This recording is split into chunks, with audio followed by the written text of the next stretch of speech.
వెంకట్ గారు నన్ను ఈ మధ్య ఒక ప్రశ్న పదే పదే వెంటాడుతోంది. అదేంటంటే 2020 ముందు వరకు కూడా డీమ్యాట్ అకౌంట్‌లో కేవలం ఒక 3, 4 కోట్లు ఉండేటివి. అండ్ 2020 పాండమిక్ తర్వాత నుంచి కూడా ఆల్మోస్ట్ కొత్తగా మార్కెట్‌లోకి ఇప్పుడు ఒక 10, 11 కోట్ల మంది మార్కెట్‌లోకి వస్తున్నారు. మరి కొత్తగా మార్కెట్‌లోకి వచ్చే వాళ్ళందరికీ ఫండమెంటల్ అనాలిసిస్, టెక్నికల్ అనాలిసిస్ తెలిసే వస్తున్నారంటారా? మరి తెలియకుండా వస్తే కూడా ఇన్వెస్ట్‌మెంట్స్ అనేవి స్టాక్ మార్కెట్‌లో చేయడానికి అవకాశం ఉంటుందంటారా? మీరన్నది కరెక్టేనండి. ఈ మధ్య కాలంలో అంటే లాస్ట్ 1 ఆర్ 2 ఇయర్స్ గనుక మనం తీసుకుంటే abnormal growth in demat accounts అండి. చాలా ఎక్కువ మంది మార్కెట్‌లోకి వచ్చారండి న్యూబీస్. అంటే దానికి ఒక రీజన్ ఏంటి అంటే స్టాక్ మార్కెట్‌లో సింపుల్‌గా అంటే ఇంట్లో కూర్చొని కూడా మనం చేసుకోవచ్చు. ఇంట్లో కూర్చొని కూడా కొద్దిగా నాలెడ్జ్ ఉన్నా కూడా మనం డబ్బులు సంపాదించుకోవచ్చు అనే ఒక విషయంతో రావడం జరిగిందండి ఎక్కువ మంది. అలాగే మార్కెట్‌లో కూడా ఏంటి అంటే అదర్ బిజినెసెస్ చాలా అంటే ఈ పాండమిక్ సిట్యుయేషన్ తర్వాత అదర్ బిజినెస్ చాలా వరకు కూడా స్టాప్ అయినాయండి. సో వాళ్ళు ఏదో ఒక ఇంకో కొత్త న్యూ ఎంటిటీ ఎతుక్కోవాలండి. సో వాళ్ళకేంటంటే స్టాక్ మార్కెట్ అనేది సులభతరంగా కనపడింది. అంటే ఈజీ అండి. అకౌంట్ ఓపెన్ చేయడం అనేది మనం ఏ బ్రోకర్‌ని కన్సల్ట్ చేసినా ఇవాళ సింపుల్‌గా ఇంట్లో నుంచే వాళ్ళు ఆన్‌లైన్ ద్వారా అకౌంట్ ఓపెన్ చేసేస్తున్నారు. సో నెక్స్ట్ డే మనం బ్యాంక్ నుంచి క్లిక్ ఆఫ్ ఏ బటన్ ద్వారా ఫండ్స్ ట్రాన్స్ఫర్ చేసుకుని మనం ట్రేడింగ్ అనేది స్టార్ట్ చేసుకోవచ్చు అనమాట. ఇంత సింప్లిసిటీ అనేది ఏ బిజినెస్లో లేదండి వాస్తవంగా. ఈ ట్రేడింగ్ బిజినెస్లో వచ్చేసరికి ఈ సింప్లిసిటీ అనేది ఉంది. దానివల్ల కూడా చాలామంది కొత్త వాళ్ళు రావటం జరిగిందండి. సో వీళ్ళందరికీ అంటే ఇప్పుడు ఎవరైతే మార్కెట్లో కొత్తగా వచ్చారో వీళ్ళందరికీ నాకు తెలిసినంత వరకు చాలామందికి ఫండమెంటల్గా కానీ టెక్నికల్గా కానీ రెండిటి పరంగా నాలెడ్జ్ అనేది ఆల్మోస్ట్ అంటే లేకపోవటం కానీ అవ్వచ్చు, లేదా మినిమల్ నాలెడ్జ్తో కానీ వీళ్ళు చేస్తున్నారండి. అయితే స్టాక్ మార్కెట్లో కానీ అంటే ఏ బిజినెస్ అయినా స్టాక్ మార్కెట్ ఒకటే కాదు, ఏ బిజినెస్లో అయినా మనకి మినిమల్ నాలెడ్జ్లో చేస్తే ఏమవుతుంది అంటే ఇనీషియల్ సక్సెస్ రావడానికి స్కోప్ ఉందండి. కానీ ఇనీషియల్ సక్సెస్ వచ్చిన తర్వాత దాన్ని నిలబెట్టుకోవడం అనేది మాత్రం కష్టం అండి.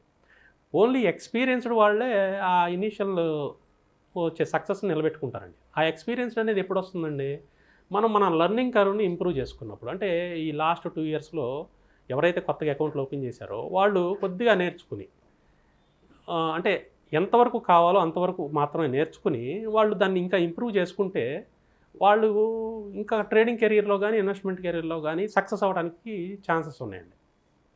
సో అలాంటి వాళ్ళ కోసం నేను ఒక చిన్న ఇన్వెస్ట్మెంట్ ఐడియా అంటే టెక్నికల్గా ఫండమెంటల్గా నాలెడ్జ్ లేకపోయినా సింపుల్గా ఒక చిన్న టెక్నిక్తో చిన్న ఒక స్ట్రాటజీతో మీరు ఇన్వెస్ట్మెంట్ని స్టాక్స్లో ఎట్లా చేయొచ్చు అనేది చెప్తానండి ఈరోజు. అది బాగా పనిచేస్తుందండి. దీనికి ఇప్పుడు నేను ఒక చార్ట్ చూపిస్తానండి. ఆ చార్ట్లో మీకు ఎలా చేయొచ్చు ఏంటనేది ఎక్స్ప్లెయిన్ చేస్తాను. సో ఈ చార్ట్స్ ఏదైనా మనకి కావాలి అని అనుకుంటే మనకి tradingview.com అని చెప్పేసి ఒక వెబ్సైట్ ఉందండి. ఆ వెబ్సైట్లో మీరు ఇండియా స్క్రిప్ట్స్ కానీ, ఇండియా స్టాక్స్ కానీ, అలాగే ఫారెన్ స్టాక్స్ కానీ, అలాగే క్రిప్టో కరెన్సీ కానీ, అలాగే కమోడిటీస్ కానీ ఏవైనా కూడా ఫ్రీగా చూడొచ్చు. సో వీళ్ళు అంటే ప్రస్తుతం డేటా అయితే ఫ్రీగానే ప్రొవైడ్ చేస్తున్నారు, ఫ్రీగా చూడొచ్చు అనమాట. అలాగే ఇంకో వెబ్సైట్ కూడా ఉంది ఇన్వెస్టింగ్.com అని. బట్ దానికన్నా కూడా ట్రేడింగ్ వ్యూ అనేది బాగా పనిచేస్తుంది. అంటే ఐ మీన్ ఫ్రీగా ఉంటుంది. So free in the sense like user ఫ్రెండ్లీగా ఉంటుంది. సో ట్రేడింగ్ వ్యూ అనేది యూజువల్గా నేను కూడా వాడతానండి ఎక్కువగా. సో ఇప్పుడు మీకు చూపించే ఎగ్జాంపుల్లో కూడా నేను యూజ్ చేసింది tradingview.com వాళ్ళ చార్ట్స్ అండి. దాంట్లో ఈ ఎగ్జాంపుల్లో నేను ఏసీసీ కంపెనీ స్టాక్ అది తీసుకున్నానండి చార్ట్. సో దీంట్లో మీకు కనిపించేవన్నీ కూడా క్యాండిల్స్ నార్మల్ క్యాండిల్స్ కాదండి. వీటిని హైకనాషి క్యాండిల్స్ అంటారు. సో ఈ హైకనాషి క్యాండిల్స్ని ఎట్లా సెలెక్ట్ చేసుకోవాలి అంటే పైన నేను ఒక యారో మార్క్ చూపించాను చూడండి. ఆ యారో మార్క్ పైన మీకు 2 క్యాండిల్స్ లాగా సింబల్ కనపడి ఉంటుంది. దాని మీద క్లిక్ చేయగానే మీకు టైప్ ఆఫ్ చార్ట్స్ వచ్చేస్తూ ఉంటాయి. Line chart, bar chart, candle chart. దాంట్లో మీకు హైకనాషి అని ఉంటుంది. అది సెలెక్ట్ చేయగానే మీ చార్ట్ అంతా కూడా హైకనాషి కింద ఫామ్ అయిపోతుంది అనమాట. అలాగే దాని పక్కనే మీకు టైం ఫ్రేమ్ అని ఉంటుంది. బై డిఫాల్ట్ డి అని కనపడి ఉంటుంది. డి అంటే డైలీ అండి. మీరు దాని మీద క్లిక్ చేయగానే ఏమవుతుంది అంటే మీకు లైన్గా చాలా టైం ఫ్రేమ్లు కనపడతాయి. దాంట్లోకి మీరు ఏం చేస్తారంటే కిందకు వచ్చిన తర్వాత వీక్లీ అని ఉంటుందండి. ఆ వీక్లీ సెలెక్ట్ చేసుకోండి. వీక్లీ సెలెక్ట్ చేసుకున్న తర్వాత మీకు నెక్స్ట్ పక్కనే కంపేర్ ఇండికేటర్స్, ఫైనాన్షియల్స్ ఇట్లా చాలా ఉన్నాయి కదా. ఇండికేటర్స్ అనే దాని మీద క్లిక్ చేయండి. ఇండికేటర్స్ అనే దాని మీద క్లిక్ చేస్తే మీకు చాలా ఇండికేటర్స్ వస్తాయి అన్నమాట. దాంట్లో సెర్చ్ బార్లో మీరు మూవింగ్ యావరేజ్ అని టైప్ చేయండి. మూవింగ్ యావరేజ్ అని టైప్ చేస్తే మీకు ఆ మూవింగ్ యావరేజ్ ఇండికేటర్ అనేది ఈ చార్ట్ మీద ప్లాట్ అవుతుందండి. ఆ మూవింగ్ యావరేజ్లో సెట్టింగ్స్లోకి వెళ్ళి మీరు మూవింగ్ యావరేజ్ 62 అని టైప్ చేయండి. బై డిఫాల్ట్ 9 ఉంటుందండి. ఆ 9 తీసేసి 62 అని పెట్టుకోండి. మీరు చేయాల్సింది అంతేనండి, ఇంకేం లేదు.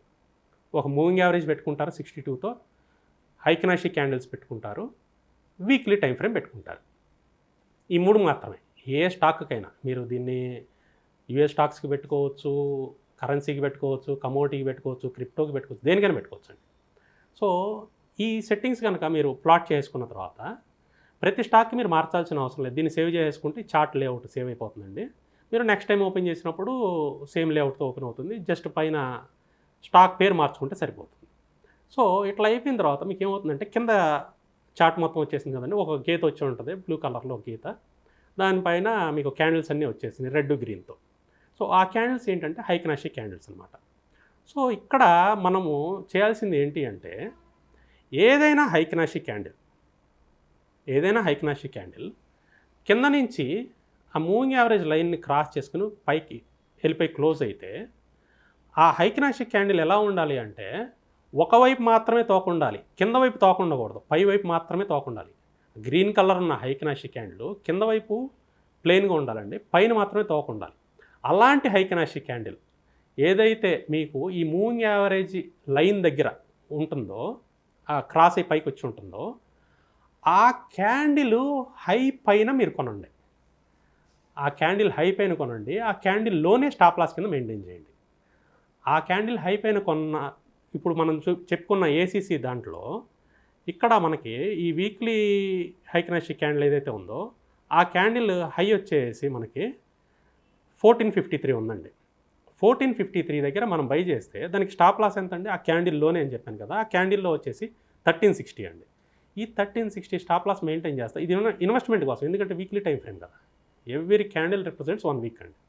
ప్రతి క్యాండిల్ ఒక వారం రోజులు అనుకోండి, వారం రోజుల డేటా అది. సో మీరు 1453లో మీరు కొనుక్కుంటే మీకు అక్కడి నుంచి అది ఏసీసీ సిమెంటు దగ్గర 2600 వరకు నాన్ స్టాప్కి వెళ్ళిపోయింది.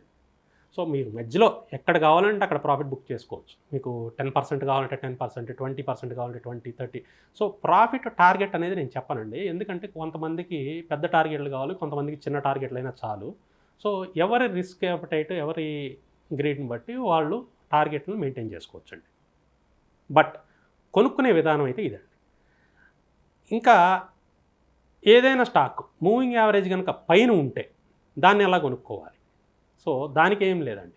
మూవింగ్ యావరేజ్ పైన కనుక ఆ స్టాక్ ఉంది అంటే మళ్ళీ ఆ స్టాక్ మూవింగ్ యావరేజ్ దగ్గరికి వచ్చి అక్కడి నుంచి మళ్ళీ తిరిగి పైకి వెళ్తున్నప్పుడు మళ్ళీ ఏదైనా green colour heikin ashi candle moving average line పైన క్లోజ్ అయితే దానిపైన కొనటమేనండి. వెరీ సింపుల్ అండి, ఎవరైనా చేయొచ్చు. దీనికి టెక్నికల్ నాలెడ్జ్ అక్కర్లేదు, ఫండమెంటల్ నాలెడ్జ్ అక్కర్లేదు. ఆల్రెడీ ఆ stock moving average crossover అయిపోయి పైకి వెళ్ళిపోతుంది అంటేనే ఫండమెంటల్లీ కానీ టెక్నికల్గా కానీ అది అన్ని పారామీటర్స్ని సాటిస్ఫై చేస్తుంది అనమాట. సో ఇంటర్నల్గా ఎన్ని జరిగిపోయి ఉంటాయి, మనం చూసుకోవాల్సింది ఏం లేదండి, వెరీ సింపుల్. చార్ట్లోకి వెళ్ళిపోయి వీక్లీ టైం ఫ్రేమ్ పెట్టుకుని, మూవింగ్ యావరేజ్ పెట్టుకుని, హైకనాషి క్యాండిల్ పెట్టుకుని, ఏ క్యాండిల్ అయితే, ఏ గ్రీన్ క్యాండిల్ అయితే తోక లేకుండా, కింద తోక లేకుండా, పైన తోక ఉన్నా పర్వాలేదు, మనకి కింద మాత్రం తోక ఉండకూడదు, ఆ గ్రీన్ క్యాండిల్ పైన మనం కొనుక్కుంటే చాలండి. కొనుక్కుని ఆ గ్రీన్ క్యాండిల్ కింద మనం స్టాప్ లాస్ పెట్టుకుంటే అది మీకు ఇన్వెస్ట్మెంట్లో మంచి రిటర్న్స్ ఇస్తూ ఉంటుంది. మీకు టార్గెట్ అనేది ఎంత రిటర్న్స్ కావాలంటే అంత తీసుకోవచ్చు అనమాట.